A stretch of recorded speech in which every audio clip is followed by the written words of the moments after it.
she's a narcissist, I'm a narcissist, so we'd be like this. Like we took a test together to see what our percentage in narcissism. And you saw the results. But yo, we'd walk around town and we'd be like, oh, everyone else is too ugly. I'll just stay with John. He's good looking. And I'd be like, yeah, I'm just going to stay with Jill. She's the only one I like on Twitch.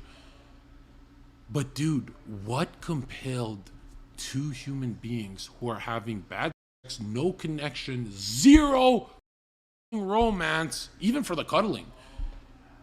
Zero. We literally forced the relationship. I've never done this with any girl. I don't force, but I was like, I'll do it for her looks. I really like the looks, right? There's girls who are hot to the world, and there's girls who are hot to the world, and me, I was like, I like the looks, and I like staring at her. I'm less angry when I stare at her. And that changed, actually.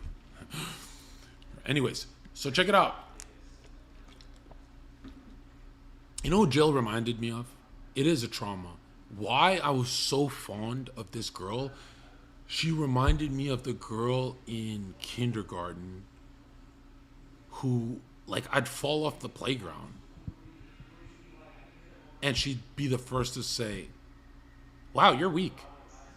Like, I couldn't hold on to the monkey bars. And you know the girl who stares? Like, she doesn't run away or do any giggles. She's just staring. Like, she actually observed your first flaw on earth as a fucking toddler. And she got, like, nice clothes. She's not, like, an immigrant refugee. So you, like, respect her. You're like, oh, I want to be like her, bro. They got money. That's who she reminded me of. Like, I always saw her as a fucking toddler. So I was like, damn, I got to win over that toddler, bro. Yeah, I'm really, this is a therapy stream. Because if my therapist brother heard this, right? Yeah, just my therapist brother literally begged me not to. He begged her. He did therapy for her. He begged her and me not to talk to each other. And I'd always get him in the therapy session. I'd be like, but that pussy, bro. And yo, when he's trying to be serious as a therapist, but he's got Zherka, you should see him hold, because he takes it so serious. He's like highest paid in the Lower Mainland. He's like obsessed with Jordan Peterson at one point. He wants to be like that. And yo, I just crack him. Like, because anything, this is why Jill is horrible for you. She's affecting your money here and this. And I go, but that pussy though. And literally, he's got no argument. He can't bring up Freud. He can't bring up Carl Jung. Totally stopped in his tracks.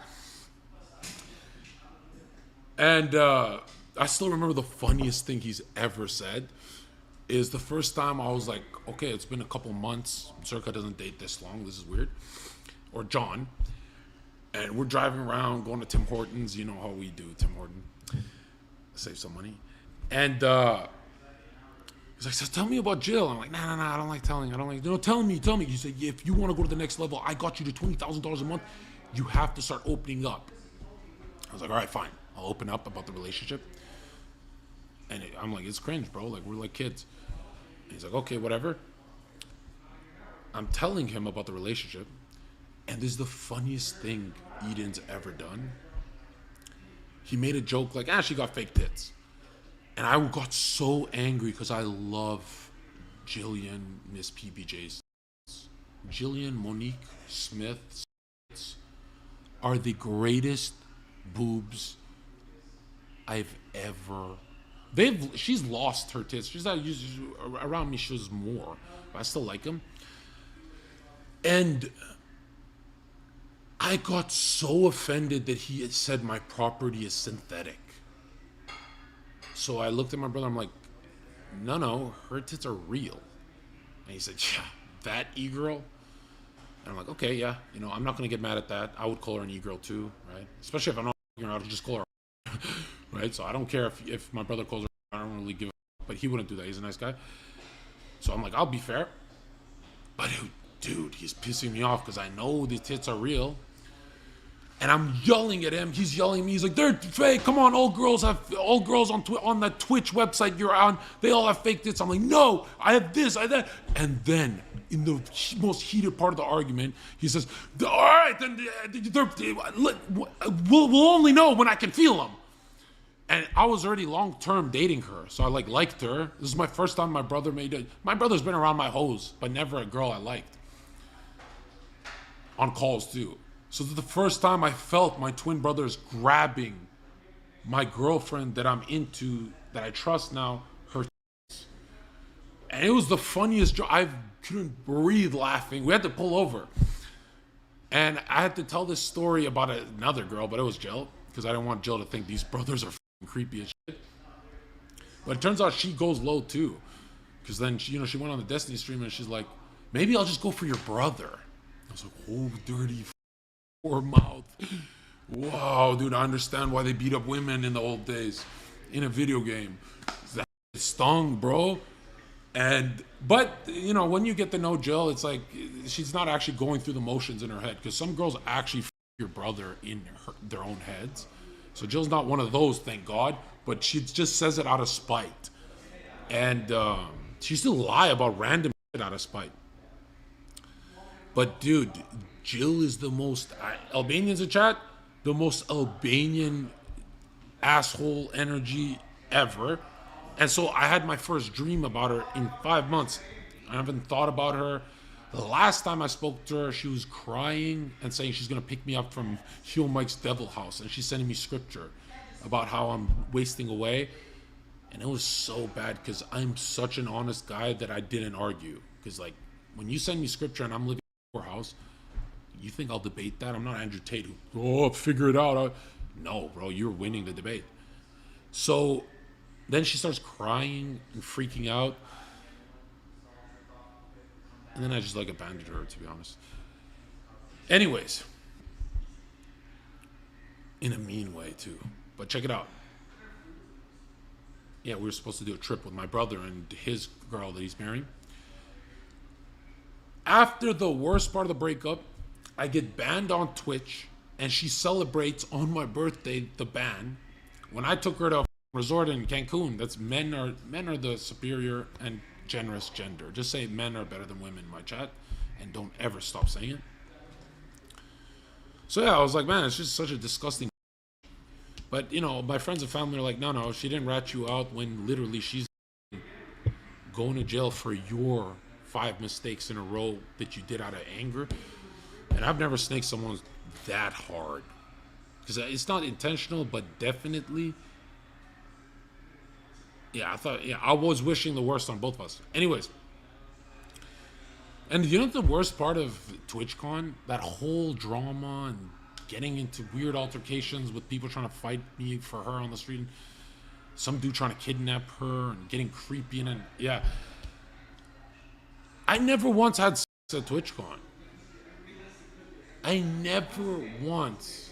That trip I had paid, what was it, 800? Did you see with me and Destiny in that room? $800 room. Never once had sex. The worst TwitchCon ever. Now when I go to TwitchCon, I don't go to the convention. I just go to the after parties, meet you guys. But Sneako's calling, just a sec. Hold on. Anyways, so now I went from the story of bad sex for almost a month to it was getting better to so much phone sex, and then my dude, this girl, this is how her orgasms looked when we started getting more serious. This is why I think the lesson here is you can force a relationship, because you watched us on stream do it. We record every second. We forced that shit. We didn't even like each other, right? We just said, oh, you have a nice shell. You have a nice shell. Bro, this is Miss PBJ's orgasms after we broke up, got together, and said everything. We just got everything off our chest and made it cringe and awkward. Check this out. And when she's done and she's like this, I'm like, I would say something. What would I say? I don't remember. Hold on. Because it's like, this is very different. With her, it's like different type of sex than anyone else. It's like more marriage. But she's doing all that, and then she stops, and the tremors are going down, right? And then just sonically, vocally, I'd be like, dumb. And she'd come more from fucking words. And it felt like I could shoot combos, right? I wasn't even touching the pussy, right? And I remember thinking to myself, like, holy shit. She forced unity. Why the fuck don't we live in a Catholic theocracy where our parents choose our partners? Could two people have picked, bro? If people are taking you to jail, all dirty, pockets dirty, riding dirty type shit, bro. We are not meant to choose our partners. Did you know you don't even choose someone you're compatible with? If a woman has always been insecure about her shoulders, she's extremely attracted to a dude with cap delts. Because it completes the feature she's insecure about. That's how we pick our mates. It's psychosexual. We don't actually pick who fits our life. Isn't that crazy? So you're picking off lust, really. You're overdosing on lust, that's a fleeting thing, right? So I'm thinking to myself, like, wait a minute. Is that why short girls suck the skin off my because they want the tall genetics? Dude, when you choose your own partner, you're destined for a marriage or a divorce. More likely a divorce or a charge, bro. At this point, don't get married unless you're like in a third world country and give me a detailed email. But check it out. There would be no crime if our parents chose our partners, because they wouldn't say, like, our parents wouldn't be like, John, you have to get married to Pokimane. I go, it looks like a dude. My parents would literally be like, you have Pokimane, you have this girl, you have Jill. They give me 10 options, and then I get to decide. It's not the worst thing in the world. No, his name's Zherka Live. Zherka Live. Go to Zherka Live. Zherka, look up Zherka Live. I like that channel.